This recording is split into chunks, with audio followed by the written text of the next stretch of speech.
अस्सलाम वालेकुम व्यूअर्स, अमजद इकबाल अमान आपकी खिदमत में मेरा प्रॉपर्टी से हाज़िर है। आज हमारी जो वीडियो है वो हमारे एक वैल्यूएबल कस्टमर हैं, व्यूवर हैं, मिसेस महविश कोहर। उसके एक दो सवाल थे, उन पर मबनी है। उनका पहला सवाल ये था कि कोई भी जायदाद ख़रीदते वक्त किन चीज़ों को मद्देनज़र रखना चाहिए, क्या ख़दशात हो सकते हैं जिससे बचना चाहिए और हमें सही कानूनी प्रॉपर्टी मिल सके। तो इस सिलसिले में कुछ गुजारिशात हैं।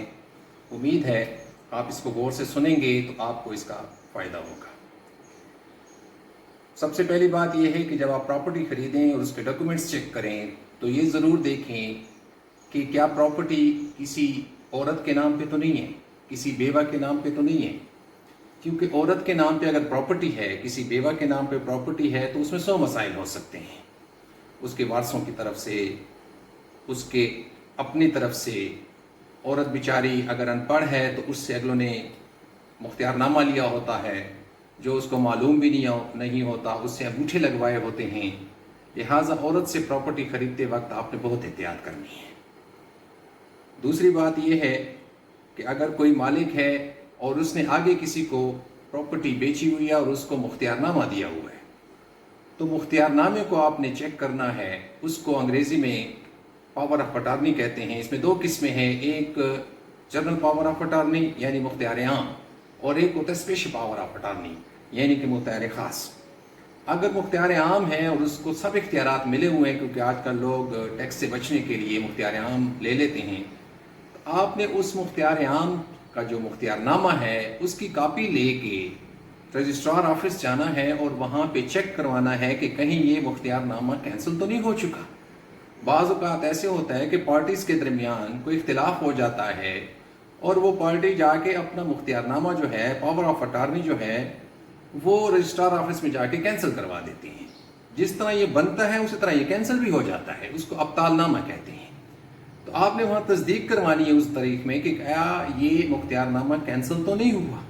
अगर कैंसिल नहीं हुआ तो फिर आप उसके ज़रिए प्रॉपर्टी परचेज कर सकते हैं। इसके अलावा जो प्रॉपर्टी, जो जायदाद आप ले रहे हैं, उसको आपने पटवार खाने में जाके जिसको इंतकाल उसका होता है, उसका फ्रेश फ़र्द निकलवाना है। अगर उस डेट में जिसमें आप वो ख़रीद रहे हैं फ्रेश फ़र्द भी उसी आदमी के नाम है जिसके नाम पे प्रॉपर्टी है, तो फिर आप ख़रीदें। बसूरत दीगर सेल करने के दो तरीके भी हैं, एक रजिस्ट्री के थ्रू होता है, एक इंतकाल के थ्रू होता है। तो बाज़ औक़ात ऐसा भी हो जाता है कि लोग फ्रॉड कर जाते हैं। वहाँ इंतकाल के ज़रिए किसी को जायदाद बेची होती है और उनके पास जब रजिस्ट्री या मुख्तियारनामा होता है उसके ज़रिए भी बेच देती हैं, और बाद में ये फ्रॉड जब पता चलता है तो आप पैसे दे चुके होते हैं और 100 मसाइल निकल आते हैं। जो फ्रॉडी होते हैं तो उनको तो ये जेल का और मसाइल का किसी किस्म की भी उनको शर्मिंदगी नहीं होती। लिहाजा आपने उसी दिन जाके ये मुख्तियारनामे का जो आपके ज़रिए ले रहे हैं या जायदाद ले रहे हैं उसका फ़र्क पटवार खाने से भी फ्रेश निकलवाना है, ताकि आपको जायदाद खरीदते वक्त मसला ना हो। इसके अलावा आप ये देखें कि क्या वो जो ज़मीन जो है वो शामिलात में शामिल नहीं है। अब बहुत सारे लोगों को ये शामिलात की ज़मीन का पता नहीं है। तो मैं आज आपको थोड़ी सी इसकी हिस्ट्री बता देता हूँ, क्योंकि फिर बात बहुत लंबी हो जाएगी शामिलात के हिसाब से। बतौर वकील मैं आपको ये बता देता हूँ। शामिलात ये जब अंग्रेज़ मुल्क पाक व हिंद में होते थे तो वह बहुत सारी ज़मीनें बंजर पड़ी होती थी और उनको रेवेन्यू नहीं मिलता था। तो उन्होंने क्या किया कि लोगों को ये ऑफ़र दी कि जो वहाँ कुआं खोदेगा और ज़मीन को सैराब करेगा वो ज़मीन हम उनको अलाट कर देंगे। तो इस तरह वो ज़मीनें जो अमीर लोग उस वक्त होते थे वहाँ कुएँ खोद के, क्योंकि नहरी निज़ाम बहुत बाद में आया था, उस कुएँ से ज़मीनों को सैराब करते, फसलें हरी भरी हो गई, अंग्रेज़ों को वहाँ से टैक्स मिलने लग गया और वो उसके मालिक हो गए। उन्होंने आगे फिर बेची सही ज़मीनें, लेकिन याद रखें जो असल मालिक थे जो जिनको अंग्रेज़ों ने दिए थे, वो मालिक जो थे वो अदना नहीं आला मालिक कहलाते थे, और जिनको आगे उन्होंने कुछ बेची थी तो वो अदना मालिक कहलाते थे। अब आला मालिक जो है वो आगे ज़मीन बेच सकता है, अदना मालिक नहीं बेच सकता था, वो सिर्फ कब्ज़ा लेता था।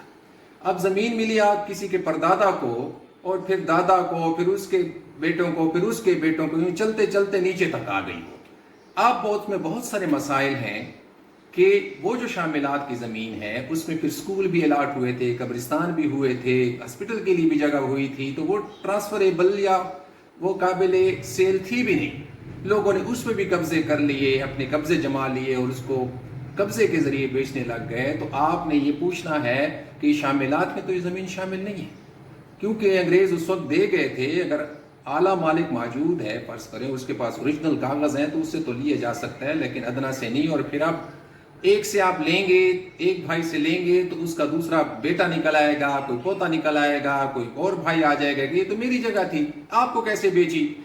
तो ये बहुत सारे इलाकों में, जैसे एबटाबाद है, डेरा इस्माइल खान है, इसमें बहुत सारी ऐसी ज़मीनें और शहरों में भी हैं, शामिलात हैं, जो सिर्फ लोगों के पास कब्जे हैं, उनके पास असल कागजात नहीं हैं। तो यकीन आप ये कर लिया करें कि शामिलात की ज़मीन ना हो, कि सिर्फ कब्ज़ा हो और आपको वो बेच दें, फिर वो आपकी है नहीं, वो कब्ज़ा ही आपको बेच रहा होगा, जो आपके असल हकूक़ उसमें नहीं मिल रहे। इसी तरह बहुत सारी और ज़मीनें भी गवर्नमेंट की भी होती हैं कि आप ख़रीदते वक्त ये ध्यान किया कि सिर्फ उसके पास कब्ज़ा है या उसके पास मालिकाना हकूक़ भी हैं। इसी तरह औकाफ की ज़मीन होती है, जो क्लेम होते थे जब इंडिया से लोग इधर आए और उन्होंने अपने घरों के क्लेम लिए कि वहाँ मेरा घर था तो उसको यहाँ घर अलाउट हुआ, वहाँ इतनी ज़मीन के कागजात थे तो यहाँ हुई, तो वो कुछ ज़मीनें, कुछ जायदादें रह गईं जिनका क्लेम नहीं था, तो उसके लिए एक महकमा बनाया गया जिसको महकमा औकाफ कहा जाता है।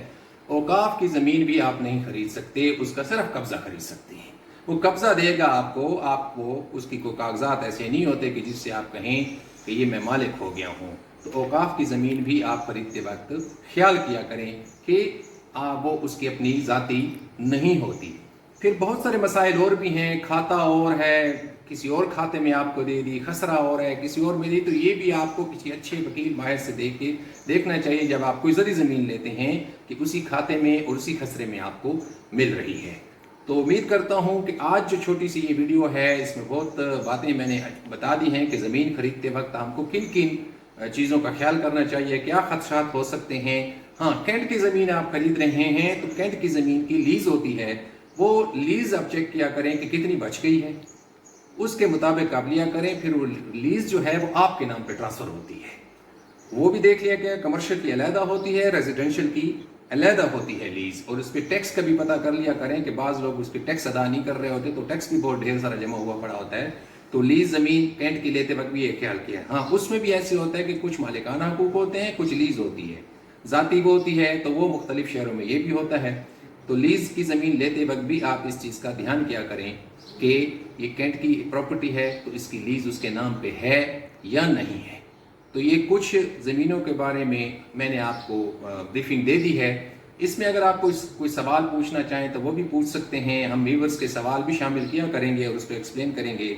जैसे ये सवाल मिसेस महफिश गौहर का था, हमने उसको एक्सप्लेन किया है। उनका एक और सवाल भी बेसमेंट के हवाले से था, तो इंशाल्लाह बेसमेंट पे और बाकी कंस्ट्रक्शन के हवाले से एक और वीडियो बनाएंगे जिसमें आपको बताएंगे कि बेसमेंट बनानी चाहिए, नहीं बनानी चाहिए, कामयाब है तो किस तरह है, नाकाम है तो किस तरह है। तो हमारा नंबर भी स्क्रीन पे आता रहता है, आप हमसे रब्ता भी कर सकते हैं, माहिराना राय भी ले सकते हैं। इंशाल्लाह हम आपकी हर तरह से मदद करेंगे। उम्मीद करेंगे आज कि आपको ये वीडियो पसंद आएगी होगी। अगर पसंद आई आप सब्सक्राइब भी करें, आप इसको शेयर भी करें, कमेंट्स भी दें अपने, हम आपके कमेंट्स का इंतज़ार भी करते रहेंगे। अल्लाह ने के बाद।